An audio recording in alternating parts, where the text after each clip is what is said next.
I'll show you how it's done. Shazam!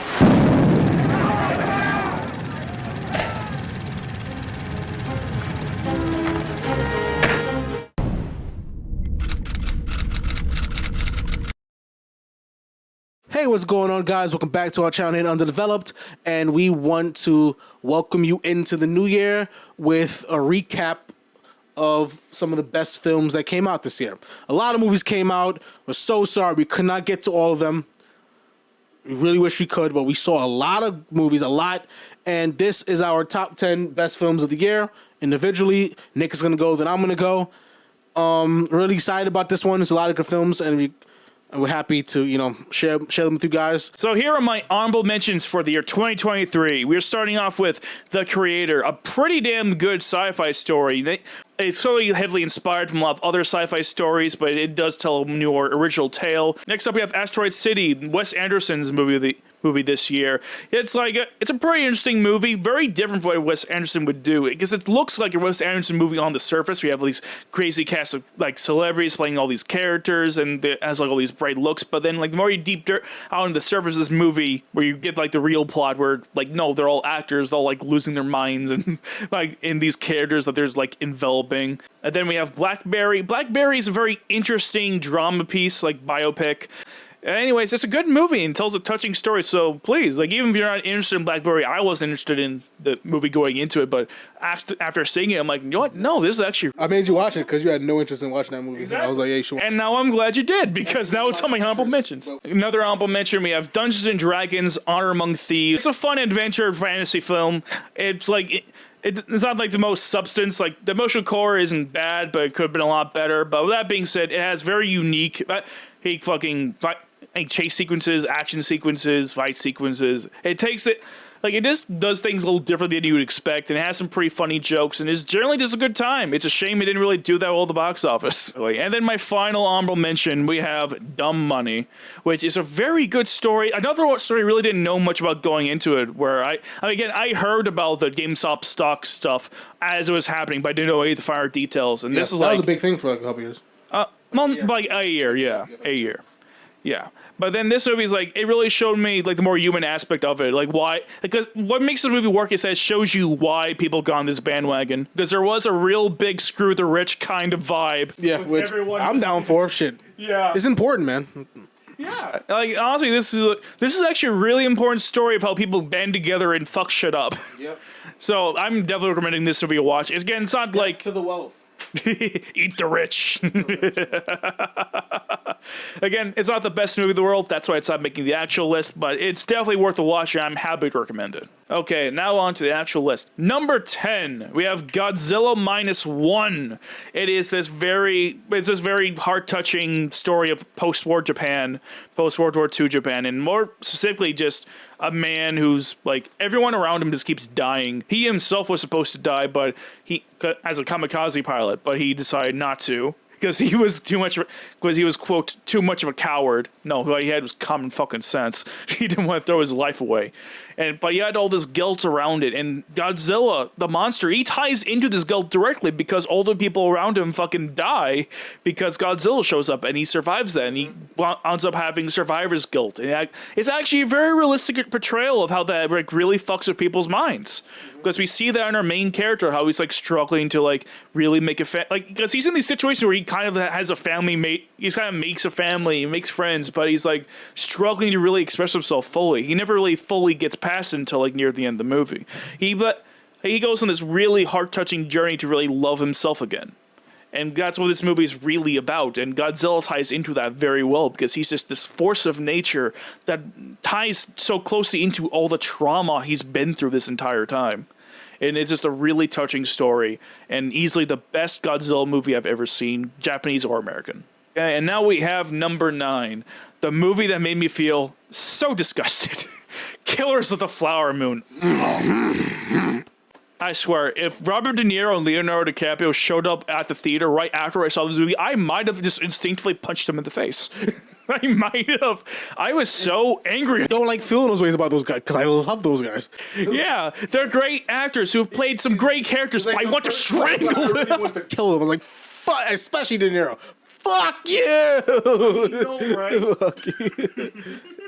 He plays such an evil person. I've never felt so grotesque about a movie. This made me feel that disgust for like hours and hours afterwards. Like I felt it a little bit for even days afterwards.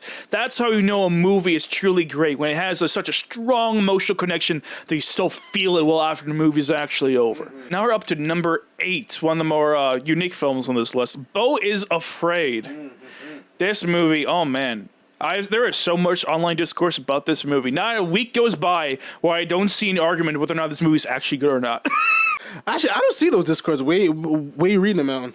Where you reading, like, on Reddit?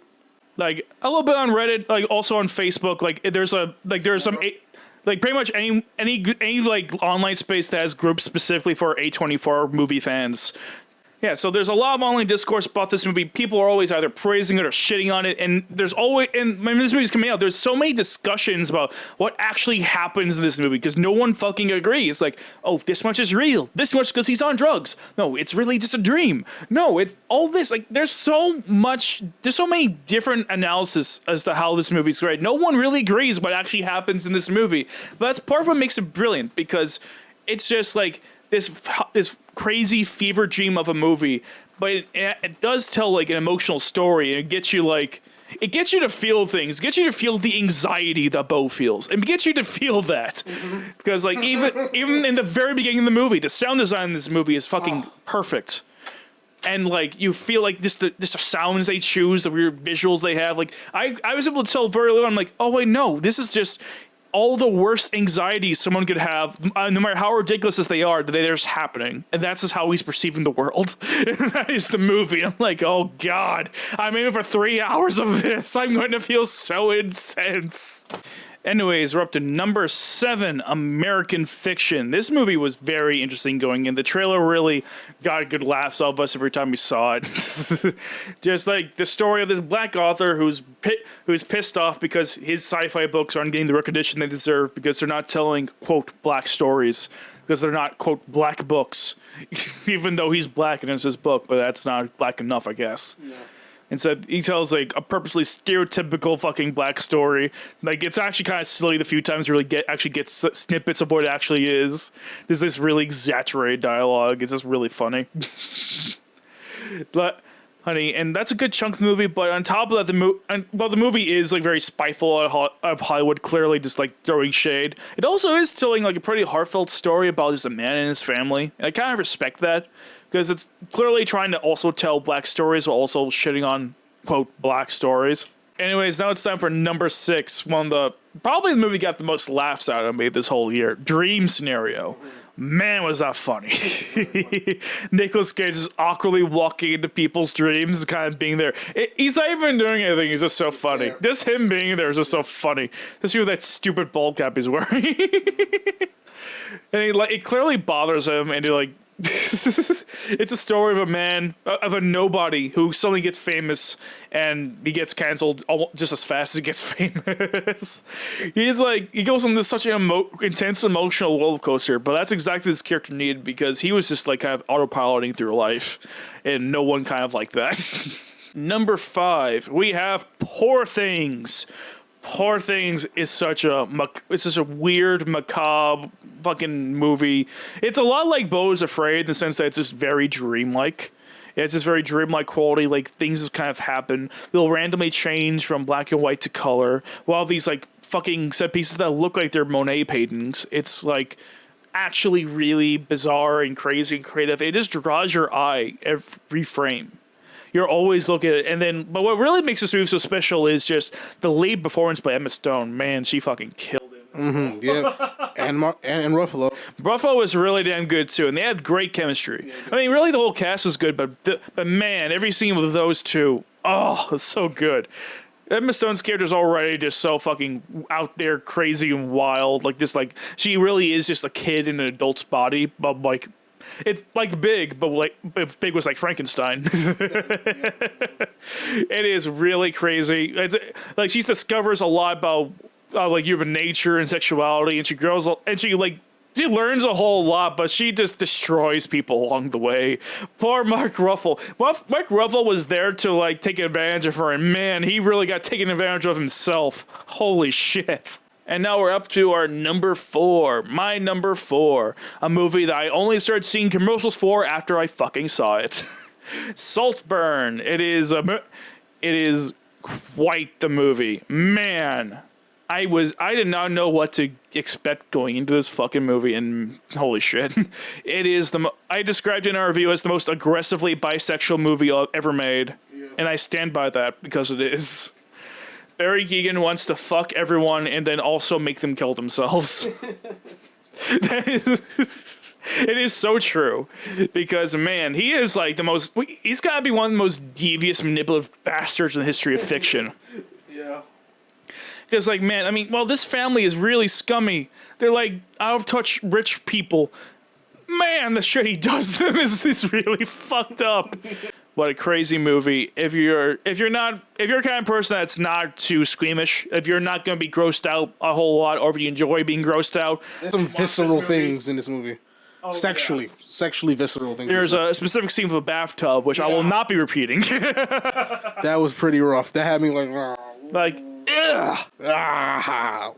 Number 3 is a movie I did not expect to like as much as I did. Barbie.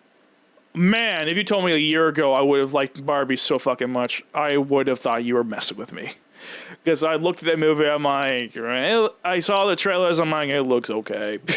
It will probably be fine. Kids and audiences will probably like it. I probably won't get a whole lot out of it, but no. Greta Gerwig is like, surprise, motherfucker, I'm here and I'm bringing in all sorts of existential dread and fucking feminism and all this other stuff that goes into this movie that honestly no one would have given a crap about if it wasn't there. Because I was expecting this to be like any dime a dozen empty children's movie. That's what I was expecting. With the whole, like, oh, Greta Gerwig is being attached, you're like, okay, it might have substance, assuming she doesn't care, because a lot of directors, even really talented ones, might not care if they're just getting a paycheck.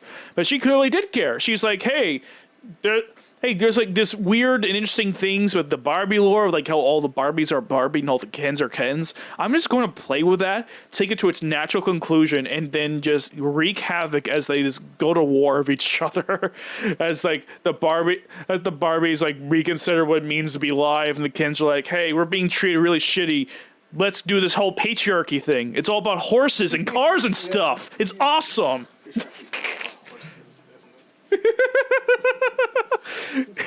This movie got so many laughs out of me.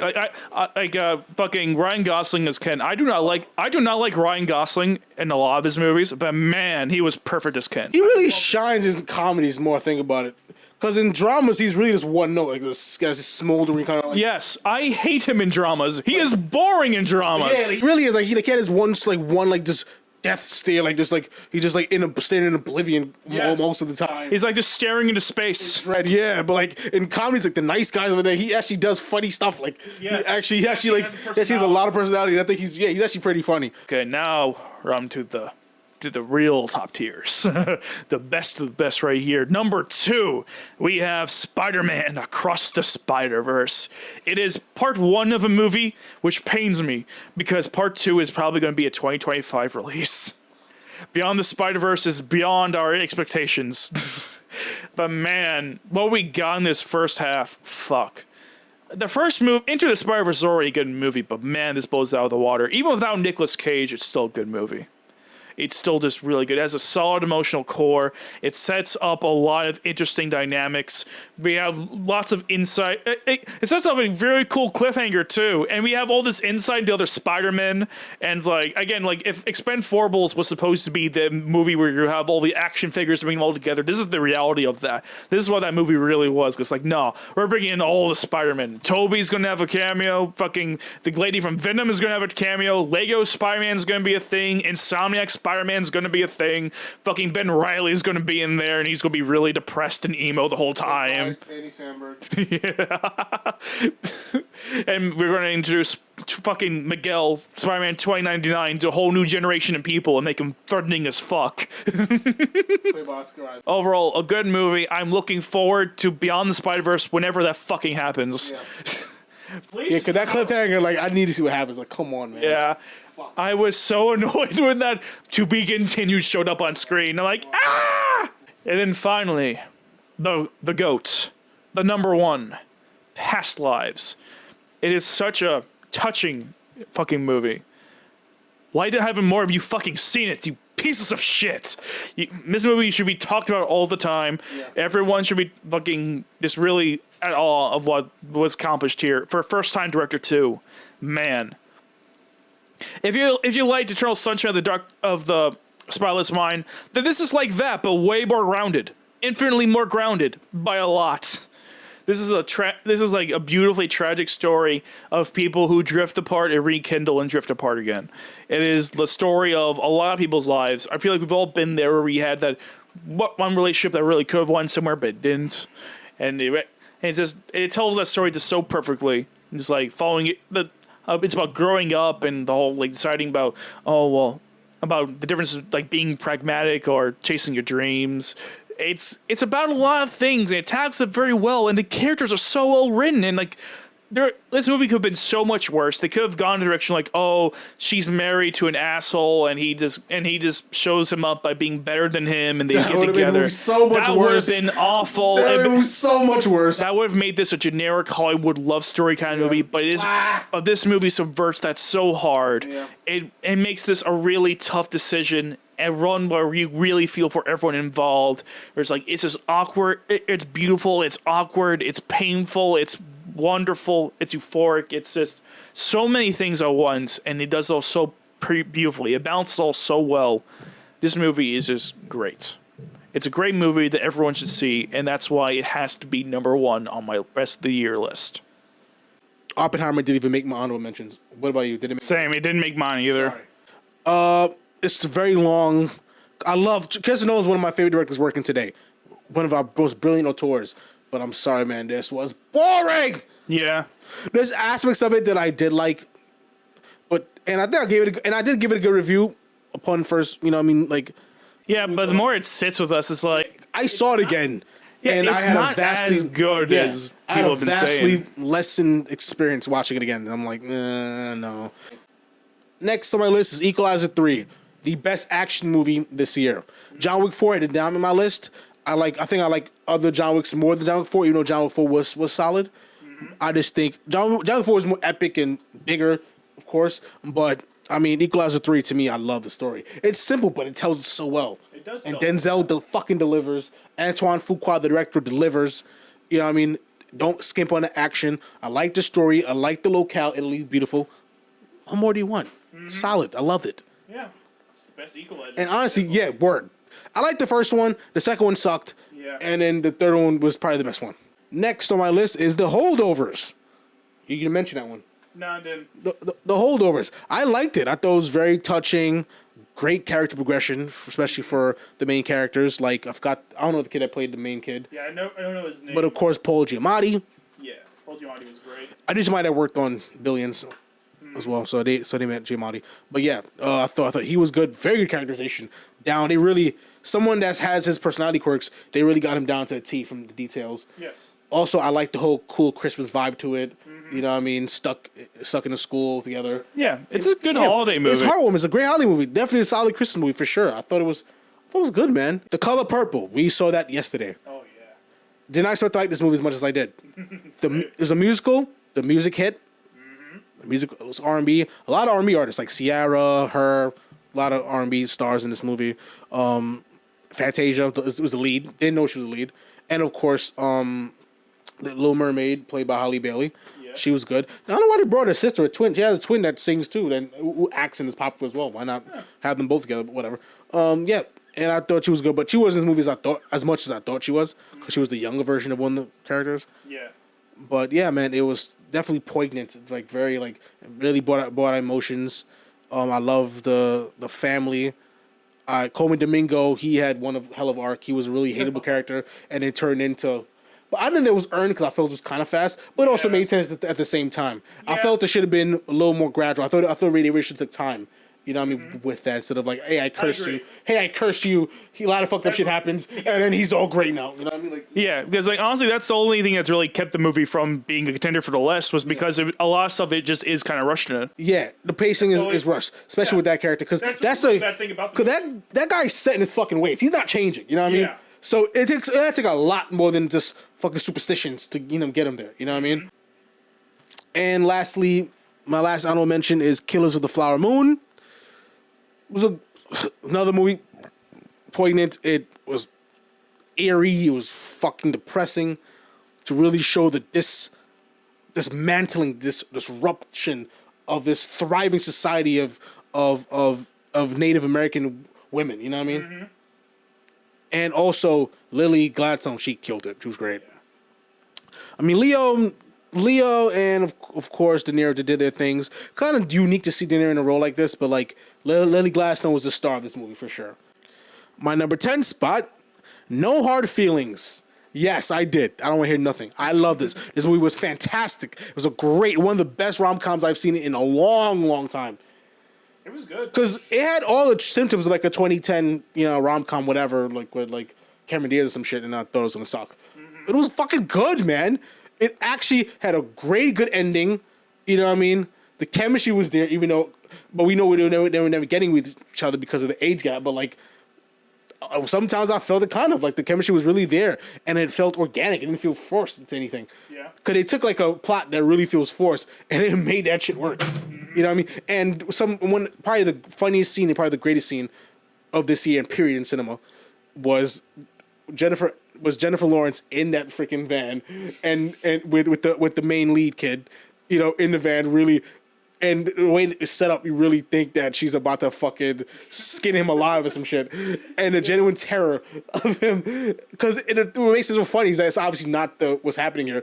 But from another lens, you could really honestly see that all the symptoms and traits. Context. Like a hot chick luring him into a van with all this fishing hook equipment. Like, yo, like sharp blades and shit is like, yo. And the existential terror of him, like...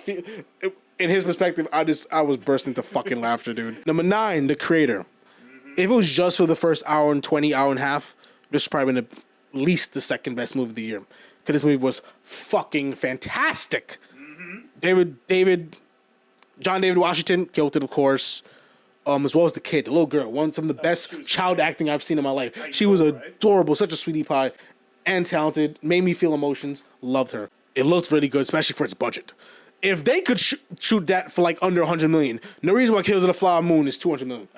8 is Beau is Afraid. Directed by Ari Aster, starring Joaquin Phoenix. I got a chance I could have met him because I was working on Joker 2. I didn't realize that he was going to be at the rap party, but he was. Tight about that.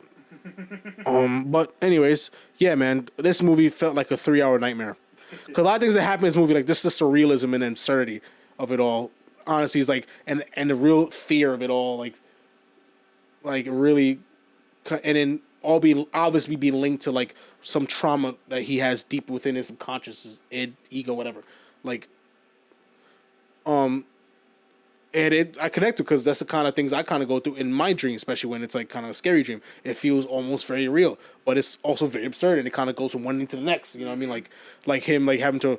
Getting chased in his fucking house. Like, is it happening or is it not? Probably not. You know what I mean? And he meets these people and shit gets weird. You know what I mean? With that little girl. And then it goes full circle into the whole route with his mom. You know what I mean? Yes. And then the scary scenes, like he's with the phone call and is saying, "Yo, your mom died." It's like, is that really happening? Am I making this like? It's like this movie's like really hard to distinguish what's reality and what's fiction because the movie doesn't really tell it for you. It keeps it ambiguous. Yes. I didn't like it at first, but I'm more and more thinking about it. Yeah. And I love the ending when he collapses in that when he's getting judged for everybody. It's like him judging himself, but everyone else is judging. You know what I mean, it's really us judging. It's really me because no one have a really harsh opinion of yourself than what you really think of yourself. Like he's really confronting the truest part of himself, and everything's coming to a head. And then he just like, I guess that's probably the last of his brain dying. He just like dies, whatever. Boom, he flips over, and I thought that was and it's keeping like that. And his ending like that was like so fucking like, like so chilling, so bone chilling, like, ooh.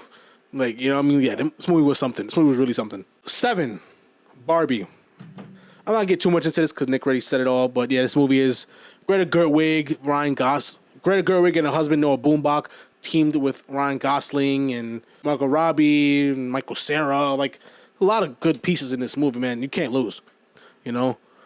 And the marketing for this movie is some of the most fantastic marketing I've ever seen in my life.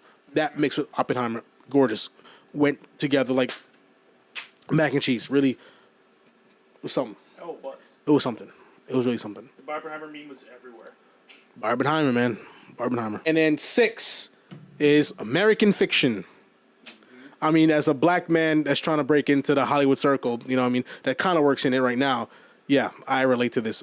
I've been saying a lot of stuff that Jeffrey Wright's been saying in this movie, I've been saying for years. Damn right, like, you know what I mean? Like, the misuse of, not just misuse, but like just like the misinterpretation and misrepresentation of blackness in Hollywood. They think they're doing the right thing.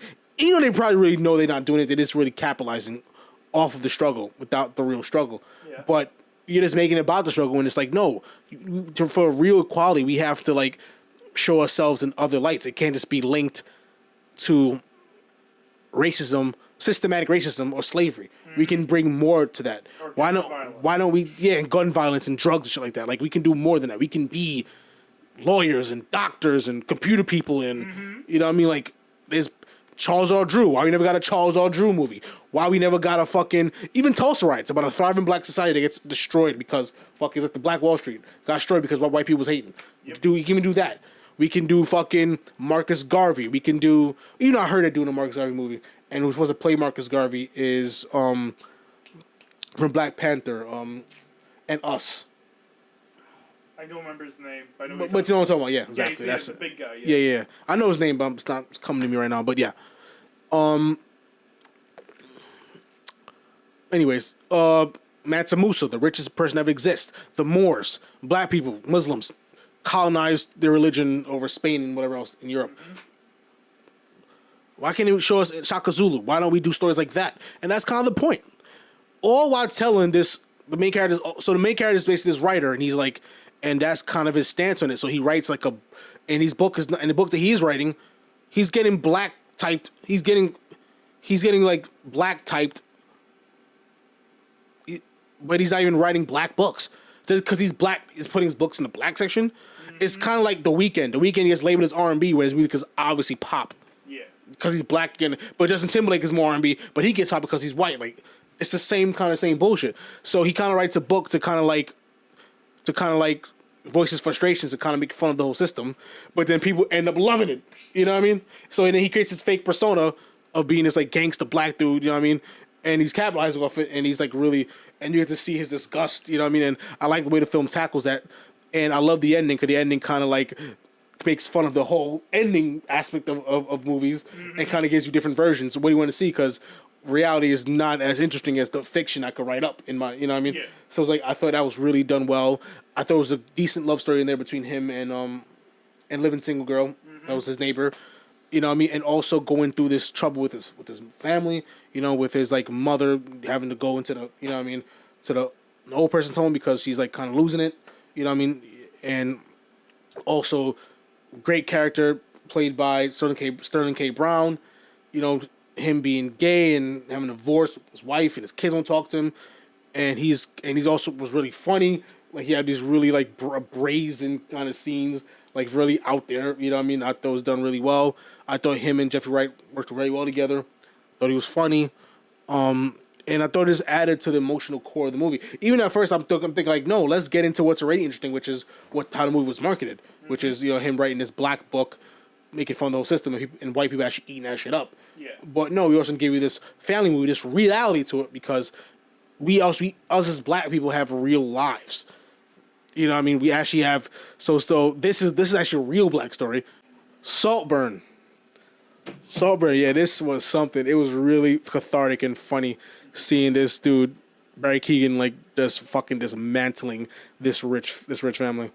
You know, but then he gets to the point where he's almost like really evil too, because it's like, damn, dude, you really pushed it. But then what we thought he really wasn't, because everything's about him is a lie. This movie is the perfect blend of Parasite meets Talented Mr. Ripley. You know what I mean? And I like both those movies, so why not this one? You know, Jacob Elordi, really good. This movie, right? Keegan kills it. These very visceral scenes. This movie's definitely not afraid to push the boundaries of sex and sex and manipulation and violence. It's not afraid to push those boundaries. This movie was aggressively bisexual, and I'm here for it. And 4, Nicolas Cage strikes again. Dream Scenario, probably the funniest movie this year. Yeah. Hilarious. Another satire on like pretty much cancel culture, which I have my opinions on too, especially with like Jonathan Majors and all these people getting canceled that probably doesn't deserve it. And we get to see this happen. We get to see the rise and fall of this. We get to see the rise and fall of this professor, turn into internet sensation. Yep. Just like how it is in real life, you know what I mean? Mm-hmm. And had some real creative scenes, real funny scenes, like where he recreates this fantasy for a girl who, had a wet dream about him. Probably the funny scene I've seen, one of the funny scenes I've seen all year. Yeah, where he tries to recreate it for her. Yeah. Like brilliant. It was hilarious, and then he fucking came too early. It was pathetic and hilarious at the same time. So, yeah, it was hilariously pathetic. But yeah, I thought it really got to the root of the matter, and it was funny, but also took itself seriously enough because actually was a quality film. It wasn't just satire and just whatever. You know what I mean? Mm-hmm. Just kind of like Barbie. I thought it was an even better Barbie. 3, Poor Things. Poor Things I did have problems with, but I love the movie so much. Anchored by the excellent performance of Emma Stone. Love Emma Stone. Huge crush on her. And of course, even though I thought we had a little too much of him, I still thought that Mark Ruffalo was really good. Mm-hmm. I just wanted to experience more than just be with Mark Ruffalo most of the movie. Because she did experience things with other guys, but that kind of was like very quickly. That kind of ended quickly. Especially when we saw her with Gerard Carmichael kind of seeing what it is to be poor and live in the slums. You know what I mean? Basically, I love this idea of this little girl in a old woman's body experiencing what it is to really be an adult and experience all these emotions and break hearts on the way and really live life, Yeah. But I had problems though because I didn't think she really took away the lessons that she should have to make her a better person. I thought she only got a piece of it, and I thought the movie didn't do her justice. But I still loved it a lot. It was still done and gorgeously. It looks like the way the place look. It looks like a dream. Mm-hmm. Like you think it's Earth, but then there's like certain things happening. It was like, no, this seems like a magical land or some shit, like a magical multiverse. Like from the skies to the locations to the. Yeah. It was it was pretty unique. It was wonderful. Now to my top 2. Spider-Verse, Spider-Man Across the Spider-Verse, excellent. I mean, it really nailed the character of Miles. I loved him in New York doing his New York stuff. Great portrayal of the city. This the slice of life stuff with Miles was really good. Along with the amazing sequence with him running away from the other Spider-Men. The characterizations of the other Spider-Man, like Spider-Punk was great. Any Spider-Man was good. Like nothing was really wrong with that movie. And a great cliffhanger, which made me hungry to see the next one. Mm-hmm. It was nothing wrong. This movie was fantastic. The visuals, animation was perfect, fantastic. Probably one of the best animated films of all time. It's on par with like The Incredibles and Ratatouille and all these other great films. Mm-hmm. It's a classic, and I can't wait to see part 2. Hopefully, part 2 brings it home. And then the first film, the number 1 spot. I mean, this is the film where it's like, dude, no comparison. It has to be in this list. It was bar none the number 1 spot. A lot of great films this year, but this one, as soon as I watched it, it never left my number 1 spot. Same here. Past Lives, you spoiled it, whatever. Past Lives. Amazing movie. Down from the portrayal of New York. The movie felt real, but also felt magical at the same time. They magical. There is magic within reality, as we know it. Mm-hmm. One of the greatest visual portrayals of the city through film. Perfect. I mean, all the actors did good, even down to the husband of the main character that was in our protagonist's way of getting the girl. Mm-hmm. Great. And they brought a level of reality to it because that's how shit really works. She moves on. They from different walks of life. They have different goals. They can't mesh. And they show what it's like, the difference in like how it is growing up in America to growing up in Korea and the differences in cultures and the upbringing and how that played a factor into it. Yeah. And the chemistry between them, like you really felt the love to the point where you really want them to be together, but they can't. Mm-hmm. Just like 2 ships passing in the night. Just sorry. You know what I mean? And in this constant fear that they were going to get together, and I'm like, no, that guy's a good guy that you're with. He doesn't deserve this. You have a good life. You all don't make sense. Do not go back. No. Yeah. No. Even then, there's no guarantee it'd actually work out if you left anyway. Exactly. And honestly, and it leads to this beautiful scene of them connecting when they finally meet and spend time together, with the husband kind of being a low-key cuck that's like waiting in the bar, let them have their intimate moment. Third wheel is intimate moment. But he was so cool about it because he understood it. You know what I mean? You know? Yeah, it was a great, tragic, beautiful love story. Amazing. Felt so real, man. Come on, man. It's perfect. It's great, man. Shit. And that's my list, man. That's my top 10. There you go. Great movie. Yep. Let me know what you think. If you guys agree, think we're full of shit, let us know down below. But that's it. That's the video to close out the year, man. These are all the films you saw this year. This is our best. Also, catch out top 10 worst, which wasn't as fun, at least for us to do, but you may find enjoyment in it. And with that, like and subscribe to our channel, watch our other videos, and stay tuned. Keep the notification bell on so you can see what we have planned. Because a lot of stuff is planned. So, especially going into the new year. A lot of movies, a lot of shows. Stay tuned with us. We rocking out with it hard. Damn right. Later, guys.